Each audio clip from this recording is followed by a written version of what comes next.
a meno che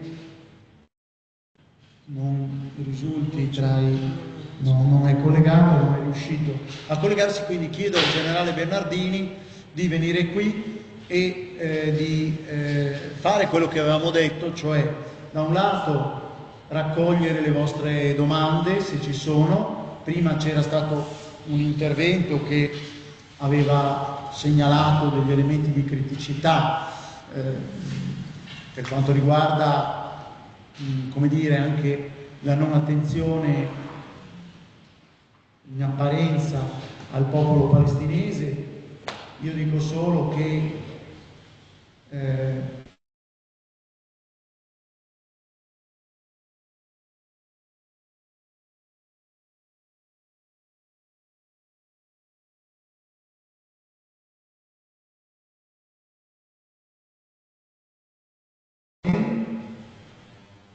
ha avuto un'accelerazione su molte cose proprio perché sta arrivando Trump, e adesso in pratica nel Medio Oriente Israele è l'unico soggetto che può fare quello che vuole rispetto alla situazione, può fare quello che vuole dal punto di vista militare, lo può fare un po' perché ha i mezzi e un po' anche perché ho l'impressione che abbia un via libera.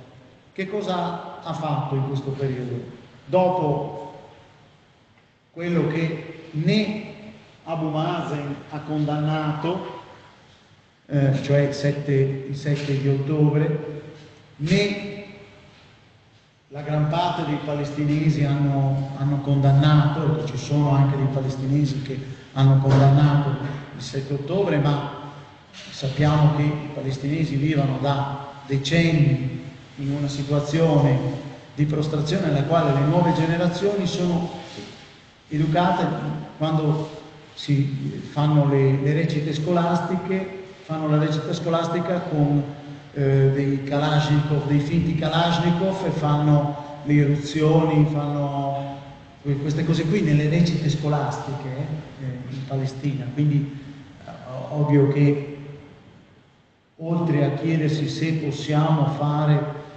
due stati e due popoli, due stati, per le divisioni che ci sono nel popolo palestinese, pensiamo per esempio a Abu Mazen, che nonostante ha avuto dei suoi compagni defenestrati da Hamas, cioè letteralmente buttati giù da un palazzo, in cima al palazzo, e ammazzati, membri dell'autorità nazionale palestinese, non ha condannato questo gesto di Hamas, non ha condannato il gesto di Hamas, quello del 7 ottobre. Quindi le divisioni ci sono di sicuro, e vanno anche verso una compattezza che per certi versi però nega il dialogo. Certo, Israele adesso dobbiamo chiederci anche se, dopo che ha raso al suolo Gaza, dopo che ha occupato la Cisgiordania con i coloni e con l'esercito, dopo che adesso ha occupato il sud del Libano, ovviamente come sempre come reazioni a problemi della sua sicurezza. Cioè, Israele è uno Stato e si vuole difendere, e deve difendere i propri cittadini, e quindi da Hezbollah partono i razzi che possono mettere in pericolo, nonostante l'Iron Dome, il sistema di difesa, e quindi ecco che adesso ha occupato il sud del Libano in pratica. Dall'altro lato, adesso con la crisi in Siria, subito ha evitato che queste milizie prendano le armi dell'esercito siriano e le ha sottratte in pratica ai ribelli, che però sono dell'ISIS, e quindi non si sa come andrà a finire.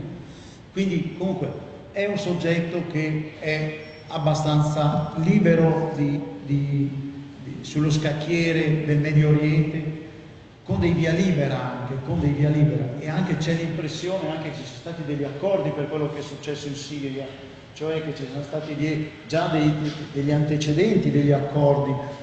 Turchia, peraltro Turchia e Russia sono entrati Siria e anche in Iraq per l'assenza dell'Occidente, e la Russia l'ha fatto anche, visto che ha fatto una brutta figura con la guerra, almeno inizialmente con la guerra in Ucraina, ha tentato di riconquistare un ruolo internazionale in quel modo, e adesso forse lo cede, come dire, per tentare di avere più forze, forse, ma su queste cose è esperto il generale Bernardino. Ecco, io su cosa volevo focalizzare l'attenzione e poi lasciare la parola per le conclusioni al generale Bernardino.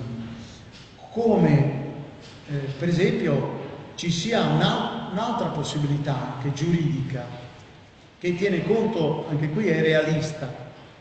Ovviamente li buttano giù per le scale molto probabilmente sia gli israeliani e soprattutto, probabilmente anche a ragione, i palestinesi, e cioè data la situazione di fatto c'è la possibilità di una soluzione dello Stato federale, di uno Stato federale, dato che due stati, due popoli, due stati, che siamo tutti d'accordo su quello, però abbiamo visto che ci sono dei problemi di realismo. Una possibilità è quella di una soluzione federale dello Stato di Israele con la concessione da parte dello Stato di Israele di ampia autonomia a territori palestinesi. Ovviamente c'è tutto il tema della necessaria ricostruzione, eccetera, eccetera, però anche qui teniamo presente che la ricostruzione e gli aiuti che sono stati dati alla Palestina e ai palestinesi da molti anni, anche in anni nei quali non c'era più un israeliano presente, sono stati utilizzati per fare tunnel e comprare armi. Allora è evidente che questo, per il punto di vista statuale di Israele, non può essere accettato che ancora si ritorni a una situazione nella quale si danno aiuti, gli aiuti sono utilizzati più che dai palestinesi, da Hamas, ma Hamas e i palestinesi, come una volta si diceva Hezbollah e il Libano sull'Imes, cioè a un certo punto certi soggetti rappresentano quasi la totalità, hanno il consenso del popolo. Adesso sul Libano è un po' diverso, in certi momenti è un po' diverso, anzi è diverso perché c'è ancora un governo libanese, c'è ancora un esercito libanese, eccetera, eccetera. Però ecco, vedete, sono tutte cose di una estrema difficoltà, di un'estrema complessità. Ecco. E allora ecco che per gestire questa complessità, per esempio, con il principio federale, che è un principio che deriva da un filosofo, da Kant, il principio federale, addirittura in una declinazione tecnica con la sovranità divisa, che è un concetto difficilissimo da realizzare, quasi impossibile, è un aspetto che sfiora la teologia, la sovranità divisa sfiora la teologia, però attraverso lo Stato federale, tenendo presente che al momento la situazione di realismo l'abbiamo un po' descritta, è quella che abbiamo detto, e quindi di impossibilità di fare due stati, due nazioni, due stati, un forte avanzamento progressivo da parte dello Stato di Israele, che ha anche una popolazione araba al suo interno, che vota, che è rappresentata in Parlamento, e che piano piano, con anche la crescita di opzioni più diciamo meno ostili nei confronti della Palestina, ma che dipendono anche però dal comportamento dei palestinesi, dal pericolo che quotidianamente il terrorismo palestinese fa in Israele, perché ci sono, la cronaca è piena di cose tremende dall'una e dall'altra parte, e non voglio schierarmi da nessuna delle due parti, però una delle soluzioni giuridiche potrebbe essere uno Stato federale che inizia come Stato federale, ovviamente il Stato di Israele, e che poi piano piano dà delle autonomie sempre crescenti fino poi ad arrivare, allora sì, alla soluzione due Stati, ma attraverso questa mediazione dello Stato federale che assicura la sicurezza a Israele e però con le pressioni della comunità internazionale dovrà cedere molte autonomie alla Palestina. Chiedo scusa, io ho preso una relazione con 500 diapositive, ma ho voluto concentrarmi su una delle ipotesi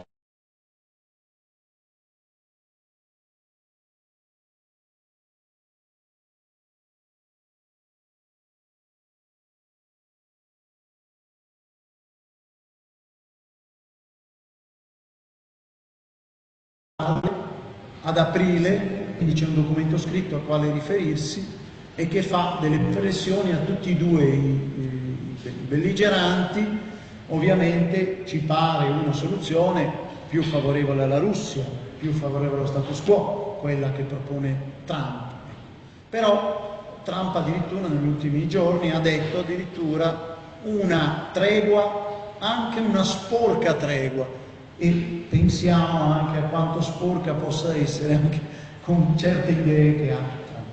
Allora adesso lasciamo la parola per le conclusioni al generale Roberto Bernardini. No, non ho detto tutto, perché devi sederti qua. E anzi, qualche domanda, c'era prima un intervento che non era contento di come stavamo parlando, però si è rimasto contento. Allora dai domanda. Se c'è una domanda, ecco una domanda. È una domanda da un vice direttore di un'istituzione scolastica con la quale in storia collabora da tempo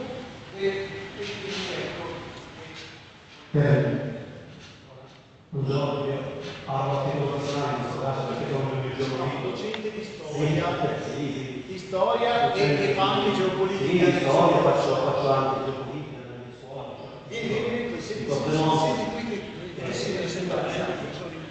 In questo caso parlo a titolo personale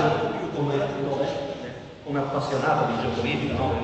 Ogni anno seguo queste bellissime maratone che il professor Cevolino ci offre, lo ringrazio anche per avermi invitato quest'anno. Lei ha parlato di tutta la situazione, io ho apprezzato molto la sua lezione, devo dire, e poi le chiederò le slide perché mi potrebbero servire anche per i miei ragazzi. Però lei, secondo me, non ha sottolineato tanto il ruolo che in questo momento ha una persona a livello mondiale, che secondo me sta crescendo questo ruolo, è un ruolo preponderante ultimamente, che è il ruolo di Recep Erdogan.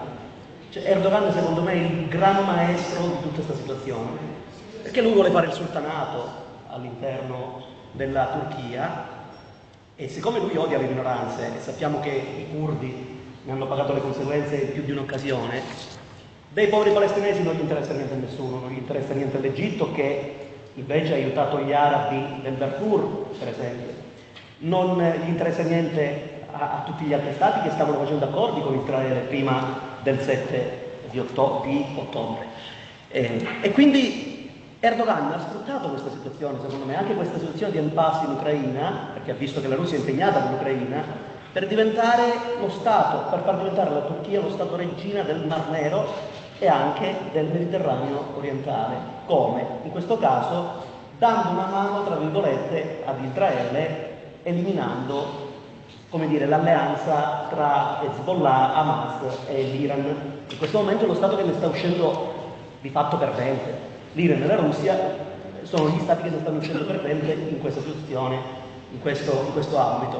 Poi è ovvio che i palestinesi sono le vittime sacrificali di tutta questa storia. I palestinesi sono poveri, non hanno nulla, hanno Hamas che di fatti è un'associazione a delinquere, voglio dire, che comunque si autoalimenta. Noi dove siamo sabato, domenica? A cui non interessa nulla del popolo della Palestina. Ad Hamas non interessa niente, come non interessa niente del Hezbollah alla fine, no?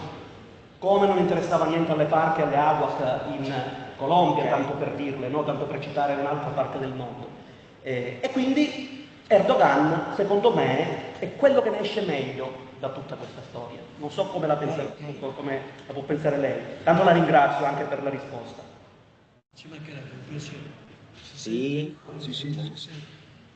Allora, la posizione della Turchia, anche qua dalle analisi che vengono fatte geopolitiche dell'area specifica, è una posizione in questo momento assolutamente importante, perché al di là, quello che ricordava il professore adesso, della volontà di ricreare il califfato o comunque di ritornare ad essere, non so cosa si potrebbe dire, un attore regionale importante da parte della Turchia, al di là di questo discorso, c'è un posizionamento specifico che la Turchia ha avuto in questa storia della Siria, perché effettivamente tutto il coordinamento dei gruppi che hanno costituito la forza che ha, diciamo così, fatto cacciare Assad è stato fatto dalla Turchia.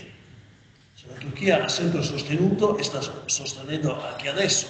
Ha detto: noi sosteniamo i fratelli siriani che hanno, eccetera. Per cui la partecipazione della Turchia alla preparazione di questo colpo di Stato sembra assolutamente evidente. Ma questo rientra nel fatto che la Turchia ha queste mire, cioè vuole crearsi un posizionamento nell'area medio orientale da grande potenza regionale. E questo qui oramai è fuori di dubbio, perché l'abbiamo già visto anche con la Libia, per esempio, dove la Turchia è, una volta che noi ce ne siamo andati così, rapidamente, dal punto di vista politico ovviamente, è subentrata immediatamente e si è creata quella dualità che c'è in Libia ancora tra le due capitali, le due proprietà, eccetera, eccetera. Per cui la Turchia sicuramente è coinvolta e sicuramente farà sentire la sua voce e soprattutto le sue mire anche nella fase seconda di questa, diciamo, questo ripristino della Siria, perché sapete che questo governo dovrebbe durare fino a marzo, quindi ha una durata limitata, perché è un governo di transizione, di passaggio, dopodiché si troverà il modo di fare, se possibile, elezioni, qualcosa per ricostruire lo Stato siriano su altre basi. Parteciperanno probabilmente anche personaggi che attualmente sono al potere per vittorie militari che hanno realizzato, però, diciamo così, la Siria tornerà ad essere uno Stato organizzato da questo punto di vista. Erdogan sicuramente vorrà avere la voce in capitolo, perché? Ma perché la Turchia è attaccata alla Siria, la Turchia ha gestito i profughi siriani, milioni di profughi siriani, come dicevo prima, al confine, dove ci sono dei campi profughi immensi che, grazie ai soldi che abbiamo dato noi, sono rimasti tali, altrimenti ce li saremmo ritrovati in buona parte d'Europa, molti di quei profughi. Quindi, da questo punto di vista, penso che lei abbia colto sul segno sulla questione. Turchia è presente. Io non ne ho parlato molto perché nel concetto che ho espresso per i due popoli e due stati non entrava questa diatriba, però se allarghiamo il discorso alla Siria e al resto, ma anche all'Ucraina, la Turchia, abbiamo visto, ha avuto una partecipazione importante da tanti punti di vista, dal punto di vista energetico, dal punto di vista anche militare, sicuramente. Ringrazio tanto. No, grazie a lei della domanda. Allora ringraziamo il professor Lentini, ringraziamo il generale Bernardini, ringraziamo il professor avvocato Giovanni Dainese e ci avviamo alla chiusura del seminario. Se non ci sono altri interventi, direi che abbiamo raggiunto l'ora, manca un quarto alle 6, è meglio uscire velocemente. Sì, a chiusura. Ovviamente siamo tutti assolutamente d'accordo sul fatto che il diritto umanitario sia prioritario nella gestione dei popoli e delle altre cose. Siamo tutti molto contenti che le Nazioni Unite abbiano, diciamo così, preso l'iniziativa a suo tempo per dare e dotare il mondo di un corpo giuridico sul diritto umanitario. Va tutto benissimo, la Chiesa poi sostiene, però non dimentichiamo una cosa. Io anni fa, quando mi sono occupato anche di queste cose, mi sono accorto che il trattato dell'ONU sul diritto umanitario e compagnia bella, pur essendo stato firmato da tantissimi paesi, non da tutti, non è stato ratificato da alcuni stati estremamente importanti, che sono gli Stati Uniti, che sono la Russia, che sono Israele, che sono Israele, Russia e la Cina. Perché questo?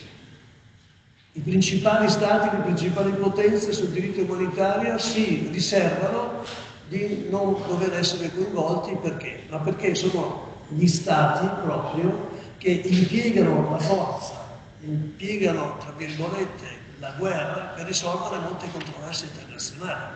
E quando sei in guerra, le norme del diritto umanitario rappresentano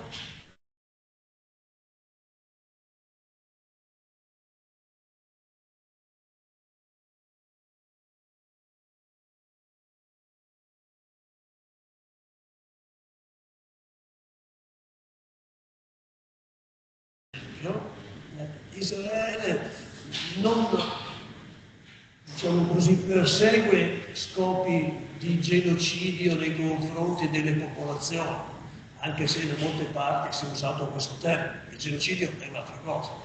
Israele si riserva la possibilità di considerare, così come hanno fatto gli Stati Uniti, ha fatto la Cina, ha fatto la Russia, ma anche l'Ucraina, si riserva di considerare il diritto umanitario importante, ma si riserva anche di poter svolgere operazioni di tipo militare per il conseguimento di certi obiettivi che presentino i famosi effetti collaterali, che una volta si chiamavano così, cioè anche la possibilità di coinvolgere le popolazioni civili. Ora vedete, purtroppo, o per fortuna, non lo so, ne prendiamo atto. Le guerre non sono più le guerre napoleoniche, dove c'erano gli eserciti che si scannavano fra di loro e la vittoria veniva conseguita perché l'esercito napoleonico, diciamo così, sconfiggeva i prussiani, viceversa, eccetera. Oggi come oggi, e la seconda guerra mondiale ha rappresentato il punto di passaggio in questo tipo di conflittualità, oggi come oggi la sconfitta di uno Stato si misura non con la sconfitta del suo esercito, ma si misura con la distruzione della sua capacità di sostegno delle campagne militari. E allora se voi pensate un po' all'Ucraina in questo momento, capite che l'Ucraina, se non avesse avuto il sostegno dell'Occidente sotto il profilo finanziario, sotto il profilo militare, eccetera, eccetera, non avrebbe resistito un mese, perché l'esercito ucraino non era assolutamente in grado di fare nulla di per se stesso. E quindi gli effetti collaterali, secondo la teoria delle due, della quale abbiamo parlato in carne quella volta, servivano a fiaccare la resistenza dello Stato più che degli eserciti. Lo Stato l'esercito è sostenuto dallo Stato, è sostenuto dal popolo, e finché il popolo sostiene l'esercito combatte, diversamente. E allora in questo caso purtroppo gli effetti collaterali, i civili e le popolazioni civili vengono sempre più coinvolte in questo tipo di guerra che è realizzato questo.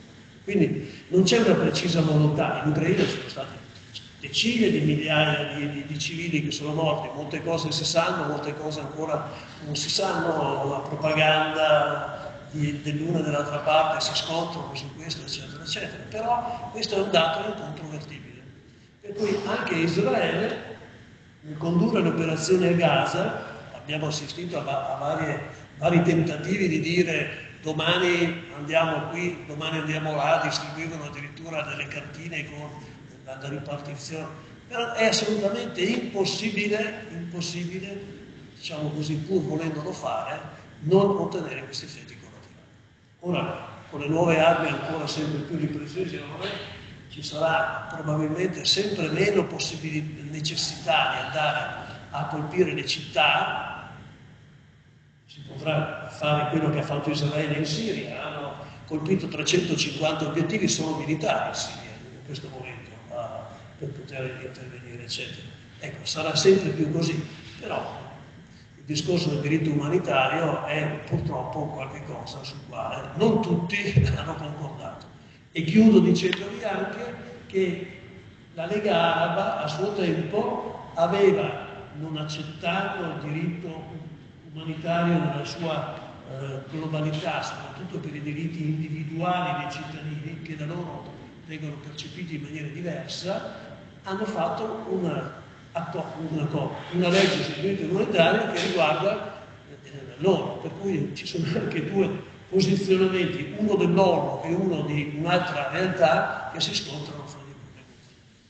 È un argomento anche questo difficilissimo sul quale non si possono fare sentenze, non si possono esprimere giudizi taglienti, perché è talmente vasta e variegata la realtà che si considera che solo se lavoriamo in termini di ideologia possiamo dare sentenze sentenziali. Diversamente bisogna renderci conto che il mondo è estremamente complicato. Grazie. Concludiamo così. Ringraziamo il dottor Leandrin che è stato qui ad assistere dell'ordine dei giornalisti che hanno dichiarato i crediti, e ringraziamo tutti i relatori e anche voi. Vi faccio gli auguri di buon Natale e ci vediamo dopo Santo Natale a gennaio con 2 seminari insieme all'associazione Norberto Bobbio, che ha scritto libri fondamentali e sulla guerra al diritto e sulla democrazia.